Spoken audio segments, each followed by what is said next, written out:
da família, intitulado o tema Jesus, que é Jesus salva a minha família. Quem é que não ama a sua família, né? A nossa família é primordial. A partir do momento que uma pessoa não ama a sua família, não ama a si mesma. Mas a família é o que nos traz mais preocupação hoje no dia cotidiano, é a nossa família. E dentro desse tema, eu quero aqui trazer algo de suma importância. Primeiramente, com todo respeito ao ministro da igreja, que é o pastor Walter, e também aos demais que aqui estão ministros da palavra de Deus, e também mesmo na ausência do segundo pastor, levo o meu carinho e respeito pelo seu ministério. Muito bem, vamos falar hoje acerca da família. Um ponto fundamental, tanto você como eu, nós temos que ter. Dentro do verso 27 do capítulo 4 do livro de Efésios, está escrito assim: não dê lugar ao diabo. A primeira mulher, a qual deu lugar a ele, destruiu aquilo que Deus construiu. Isso mostra a astúcia do inimigo hoje, que ele está fazendo nas vidas das pessoas, entre aspas, e quando ele não consegue fazer, mas ele continua lutando para tentar destruir aquilo que Deus construiu.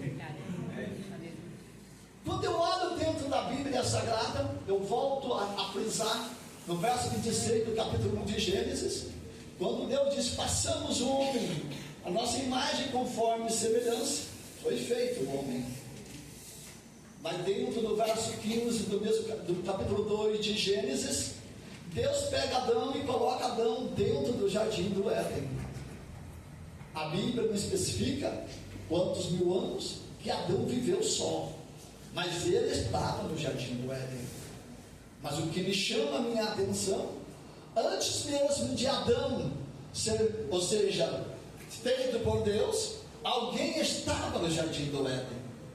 Porque Deus, ele fez querubins, que são anjos guardiãos. E esse anjo, antes de ele se decair, antes de ele se elevar o seu coração para ser maior do que Deus, para se cumprir capítulo 14, e verso 13 e verso 14 do livro do profeta Isaías, ele estava no jardim do Éden, ele olhou a grandeza, ele olhou a beleza daquele lugar, e ele que guardava aquele jardim. Capítulo 28, verso 12 de Ezequiel, a parte B do versículo. Ele era perfeito em formosura, olha, e em sabedoria. Ele tinha duas qualidades. Além de ser muito sábio, era muito bonito. E ele que guardava o jardim do Éden. Só que dentro do verso 13, ou melhor, vou para o verso 14, depois eu volto para o verso 13. Ele foi ungido e Deus estabeleceu ele no jardim do Éden. Então quer dizer, quando ele olhou dentro do jardim do Éden, lá estava ele. E no verso 13, ele era um querubim. Este querubim, que hoje ele é chamado de Lúcifer, Satanás, o dragão, enfim, ele, antes de ser lançado do céu com a terça parte dos anjos, ele estava lá no Éden. Agora Deus fez o homem a sua imagem conforme semelhança. Dentro do verso 15, capítulo 2 de Gênesis, colocou Adão, e Adão ali cuidava, mas ele estava só. Isso significa que viver só não é fácil, não. Estar durante o dia comunicando com alguém, falando com alguém, tudo bem. Mas chega a calada da noite, o crepúsculo da noite chega, começa a vir a solidão. Por mais que o homem ou a mulher, a criatura humana, tenta, ou seja, sair da solidão, lendo, vendo, mas a solidão, ela continua. Porque viver só não é fácil, e Adão é prova disso. Porque quando no verso 18 do mesmo capítulo 2 de Gênesis, Deus, que é conhecedor da mente e do coração, ele olhou e viu todos os animais, todas as aves, todos os répteis, todos os peixes. Ele tinha a sua companheira, e eles não estavam só. O jardim do Éden era um lugar de paz, alegria, de gozo, felicidade, harmonia. Tudo que você pensar de coisas gostosas deste mundo não cabe ao nosso coração como era aquele lugar. E esse querubim, ele observava tudo, porque ele foi estabelecido para proteger aquele lugar. Ele foi estabelecido para estar ali naquele lugar. Só que, veja, que dentro deste texto sagrado, do verso 18, do capítulo 2 de Gênesis, Deus diz: não é bom que o homem fique só. Olha só, o próprio Deus sabe que para o homem viver só não é fácil. Não. Dependente de quem é jovem, dependente de quem é divorciado, dependente de quem é viúvo, viver só não é fácil, não. Mas Adão, ele viveu só. E só ele estava. Mas Deus abençoa. Aqui trouxe esse copo de água para mim, que desculpa, não agradeci, mas olha, foi de suma importância, hein? Minha garganta está secando. E dentro desse versículo, eu vejo a preocupação de Deus. Deus se preocupando com a criatura humana. Deus se preocupando com o homem. Deus nunca deixou de se preocupar com nós. Não. Capítulo 15, e verso 3 de Provérbios, o sábio Salomão, na sua sabedoria, ele deixou escrito: os olhos de Deus estão em todos os lugares, contemplando os bons, independente do que ele vai deixar de fazer, mas Deus está contemplando ele. Deus está contemplando ela. Dentro do verso 10, do capítulo 17, o profeta Jeremias, está Deus falando na boca do seu servo, dizendo: eu, o Senhor, esquadrinho o coração. Olha aí, ó.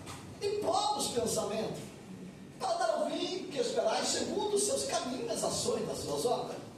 Há caminhos que para o solteiro é um caminho, mas diferenciado. Há caminhos para o casado que é totalmente diferente do caminho do solteiro.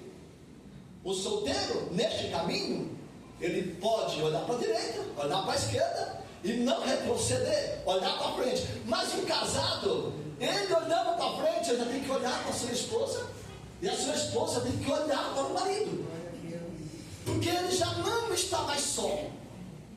Ao solteiro, ele está só. Cabendo a ele obedecer ao seu pai, obedecer a sua mãe, mas ele está só. A partir desse ponto, ele vai para a sua casa, entre quatro paredes, e vai ficar olhando.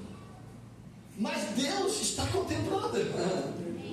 Porque todo solteiro, toda solteira almeja ter um companheiro ou uma companheira.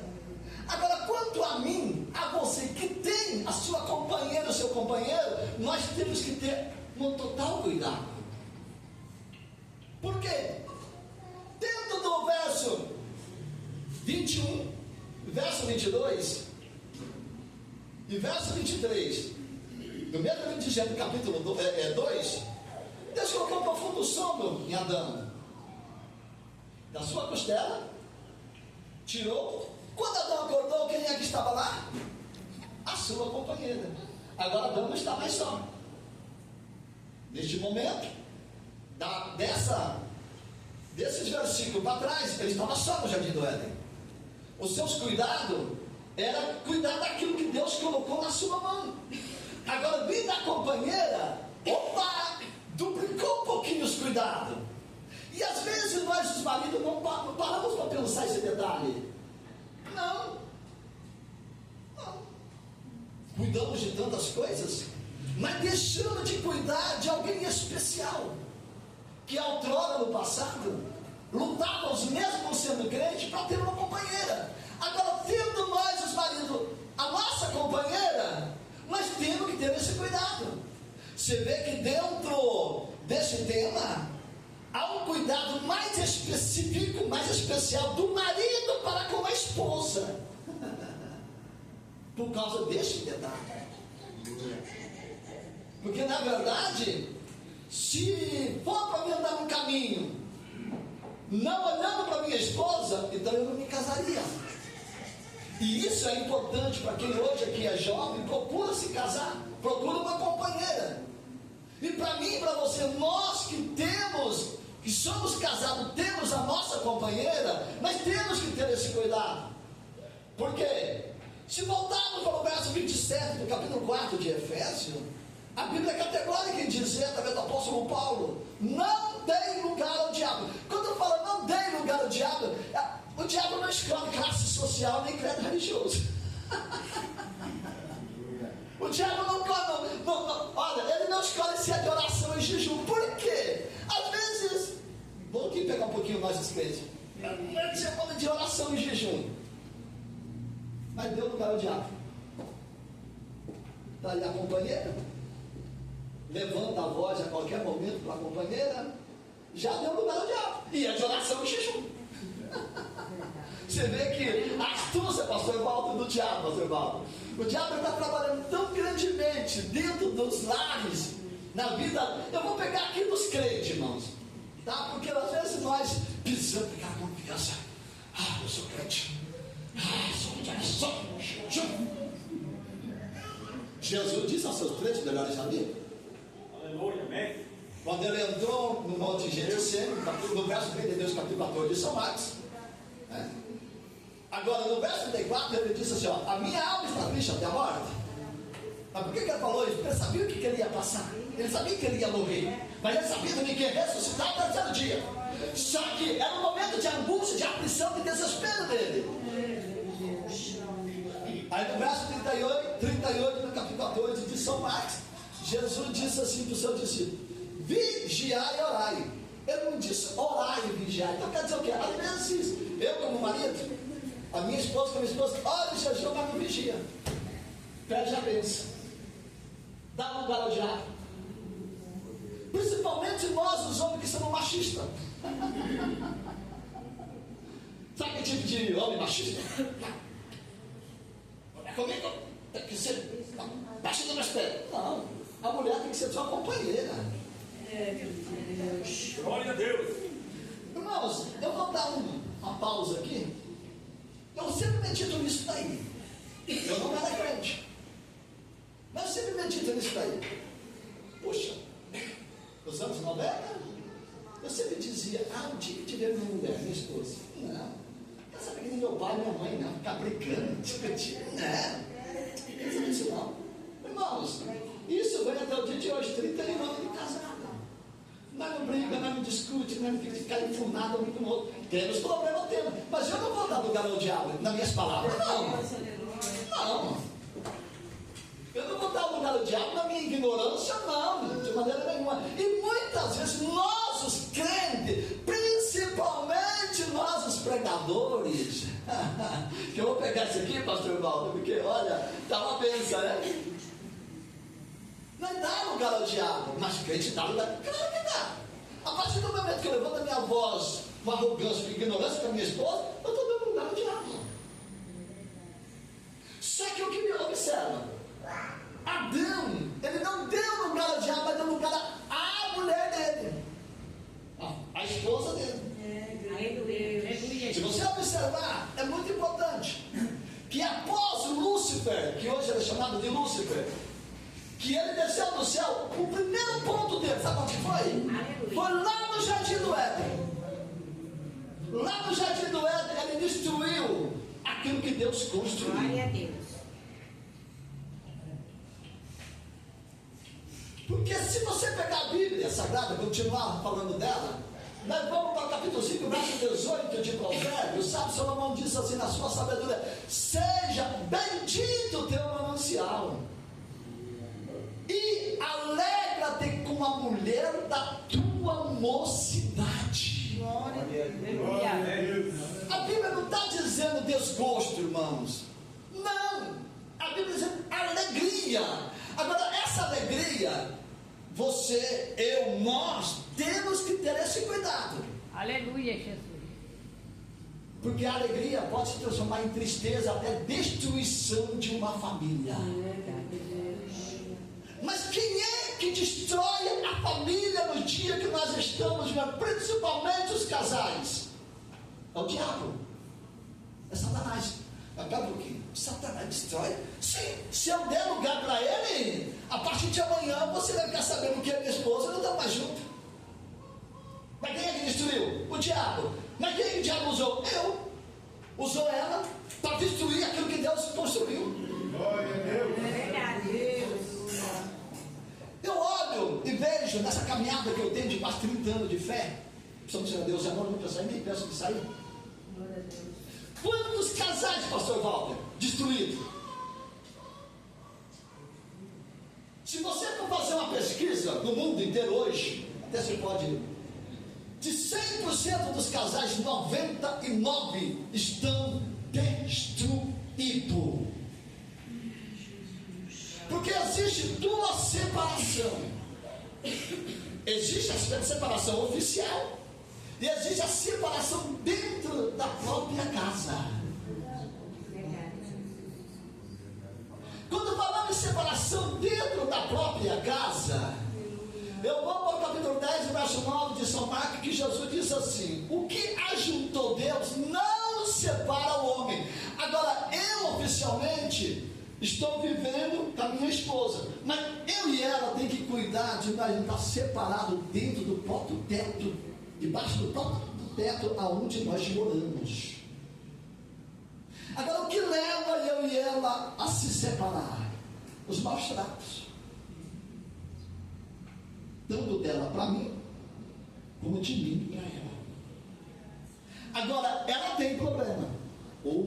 E como esposa, as mulheres têm problema. Só que presta atenção, para você e para mim. Capítulo 13, verso 7 de 1 Pedro, está escrito assim: semelhantemente, vosso marido, coabitai com ela com entendimento, dando honra à mulher, sendo ela um vaso mais fraco.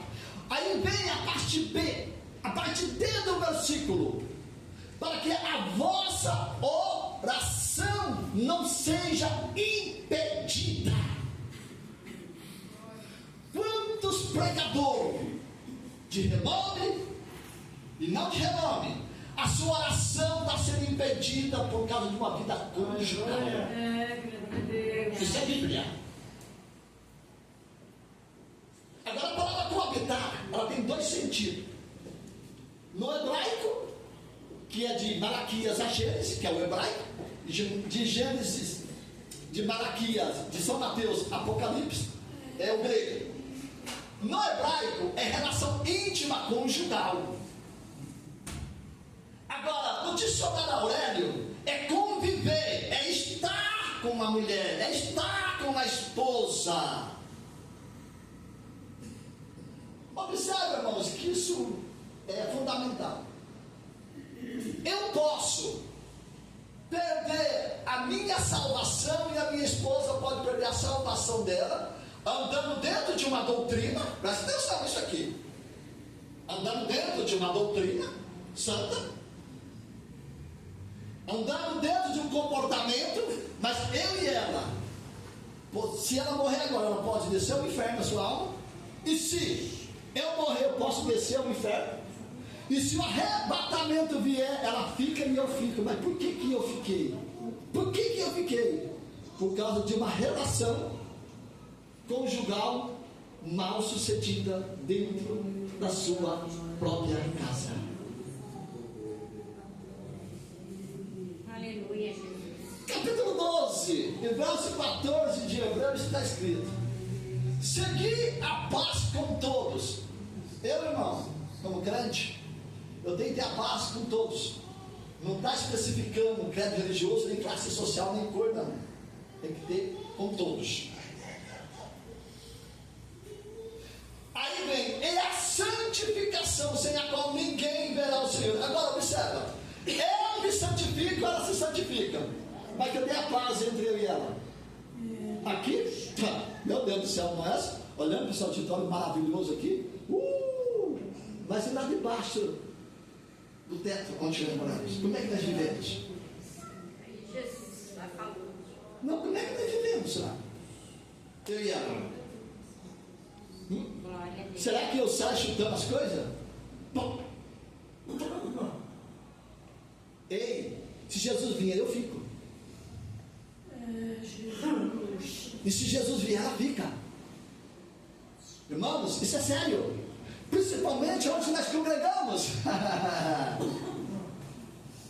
Porque hoje nós congregamos, nós falamos muito de oração e jejum. Mas a partir do versículo 7, capítulo 3, da primeira epístola do apóstolo Pedro, é categórico. Se eu não viver com a minha esposa, eu quero viver a oração dela e a minha, principalmente a minha, por causa do machismo do homem. O homem é muito machista. Está impedido. Aleluia, Jesus. Quer dizer, não adianta orar 1 hora, 2 horas, 3 horas, 4 horas, 5 horas, ele já está impedido.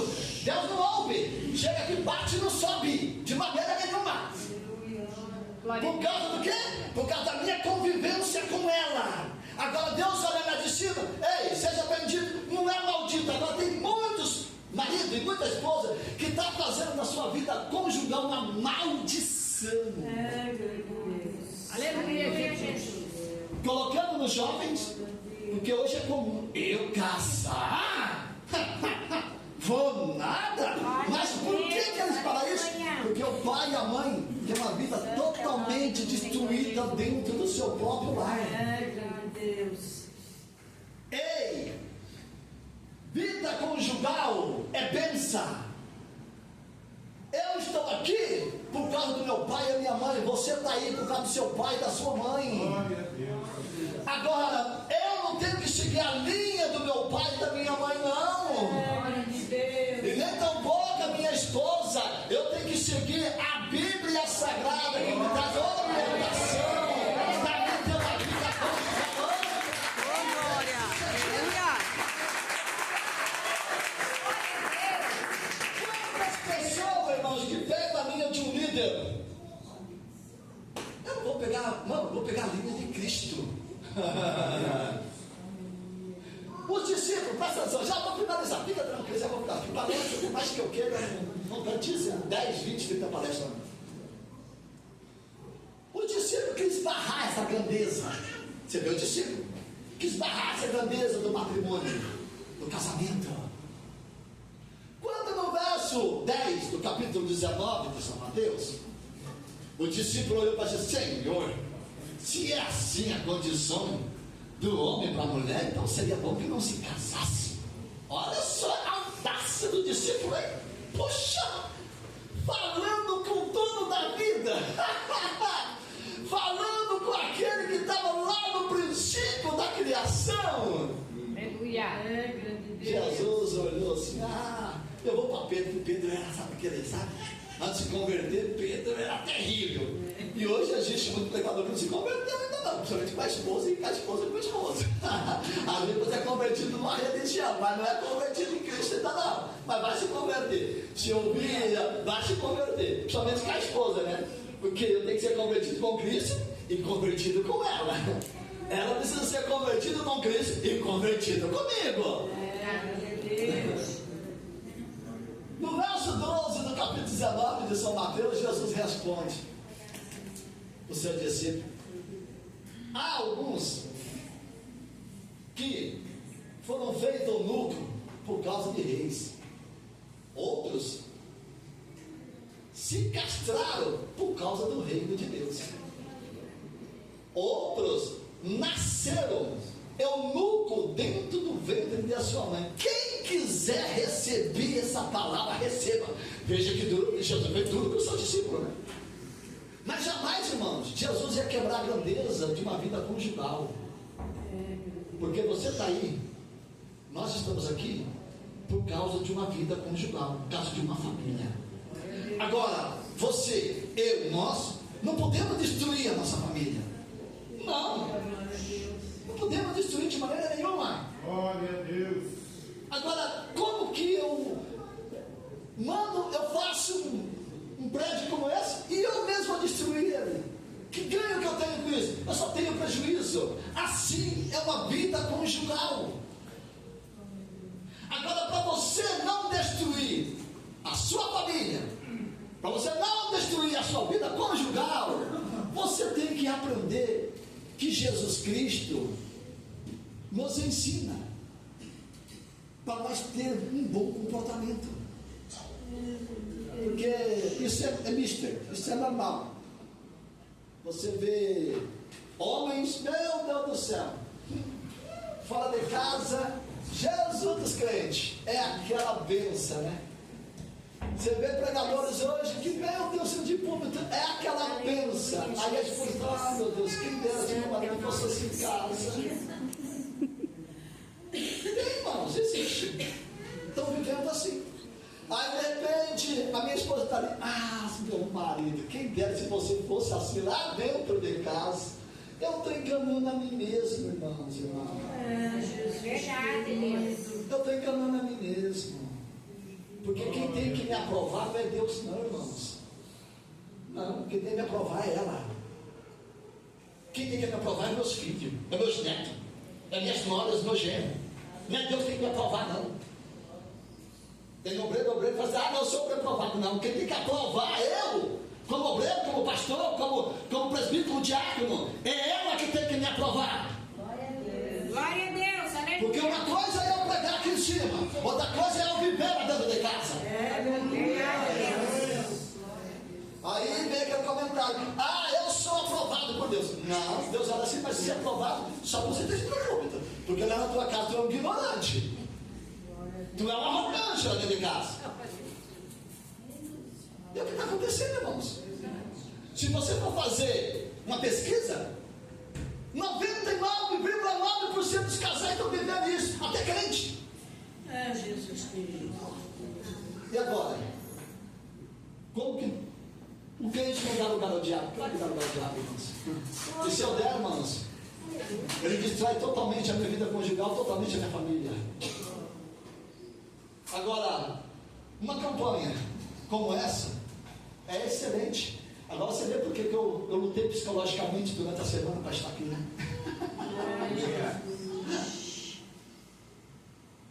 Porque se a meus filhos, as minhas noras, os meus genros, os meus netos não ver a salvação na minha esposa de mim, na conduta minha com ela, os meus parentes, os meus familiares que visitam, nem hoje que visitam o dia todo, desde ontem, se não vê a transformação lá dentro, o nosso comportamento, como marido e mulher, como servo de Deus, como servo de Deus, lá dentro de casa, como que eu vou mostrar aqui dentro, aqui em cima?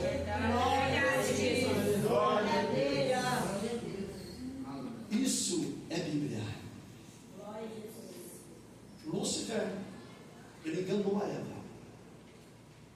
Porque no verso 17, no capítulo 2 de Gênesis, havia uma ordenança dentro do jardim do Éden. Dentro dessa ordenância, que não era para comer da árvore, do fruto da árvore da ciência do bem e do mal, não era nem para tocar. Agora aí vem algumas fraquezas. E o diabo, ele pega o marido, pega a esposa na fraqueza. E esse que é o cuidado que ambos nós temos que ter. Porque na fraqueza é aonde que ele solta a seta, aí pronto. Sabe aquele domingo de manhã gostoso? Ah, você levanta assim, mais uma palavra, perde o ânimo de tudo. A esposa perde o ânimo, o marido perde o ânimo. Mas quem é que causou isso? O diabo. Agora como que o crente não dá nada para o diabo? Claro que dá nada para o diabo. Por que ele entra jejuar e orar? Não adianta nada. Então Jesus disse que é melhor eu vigiar do que orar. Glória a Deus. Aleluia, Jesus. Glória. Vigiar, ele diz. Só disse vigiar e orar aí, para que não entre em tentação. O espírito está pronto, mas a carne é fraca. Capítulo 14, verso 38 de São Marcos, essa passagem. Agora, eu oro, mas não vigio. A minha esposa ora, jejum, mas não vigia. É, Deus querido. Então, quer entrar dentro de uma conduta bíblica para ter um relacionamento conjugal amplo, bem sucedido? Vigia. Vamos vigiar com as nossas palavras. Ela machuca, ela fere, ela detona, ela mata, ela destrói aquilo que Deus construiu. Muitos estão em desgosto. Às vezes em casa eu tenho motivo para isso. E tem tempo, né, que a gente trabalha assim, minha esposa trabalha no campo, tudo mesmo parte. Eu fico lamentando de irmãos, irmã, principalmente onde nós congregamos. O psicológico dele não anda nada bem, nada bem. Porque relembra do passado. A esposa foi embora por causa da ignorância do marido. O marido foi embora por causa da ignorância da mulher, da esposa. E quanto que está acontecendo isso no nosso meio? E não está nem aí. Quer dizer o quê? Ele luta, adquire um carro bom, mas não luta pela vida conjugal. É um gigante. É uma gigante. Levanta de manhã, é sábia, é dedicada, faz tudo, mas não luta para ter uma vida conjugal decente. Aí a própria esposa está destruindo o seu próprio lar e a sua própria família. O próprio esposa está destruindo o seu próprio lar e a sua própria família. E digo uma coisa: a partir do momento que o diabo destruir a minha esposa, esquece. Ela tem que dar total confiança para mim, e eu tenho que dar total confiança para ela. Agora, errar é pacífico, ninguém é perfeito. Mas o que acontece hoje? Falta humildade, tanto para a esposa como para a esposa. Capítulo 5, verso 5 de 1 Pedro, a parte do versículo está aqui: revestir-vos de toda a humildade. Não está mandando revestir de poder, de graça. Não está mandando revestir de, ou seja, de dons. Você não vai achar dentro da Bíblia, irmão. Você vai achar dentro da Bíblia escrito revestir de humildade. A humildade ela prevalece. Errou? Vai dar. Ó, minha esposa, me perdoa, eu errei. Mas que eu não faça mais. Ah, meu esposo, me perdoa, eu errei. Errou, mas não faça mais. Para que haja sinceridade, para que haja conquista. Porque nós dois podemos perder isso em 31 anos. Não abrir e fechar de olho, nós perdemos isso aí tudinho. Agora você viu a importância que é a salvação para uma família? Deus. Irmãos, isso é sério. Vamos supor que tenha 1 bilhão de crentes no mundo. A Terra tem cerca de 8 bilhões de habitantes. Olha, se subir 1 milhão é muito. Presta atenção. Se subir 1 milhão é muito no arrebatamento. Mas por causa do quê? Por causa desse detalhe. Só esse que estou contando, não contar o resto. Só esse. Qual é o detalhe? A vida conjugal. Levam de tranco a barranco. Como se a mulher não é nada, como se o marido não é nada. Sendo que o marido é tudo e a mulher é tudo. Verdade. Que Deus nos ilumine. Meu Deus, ficaram sério. Aleluia!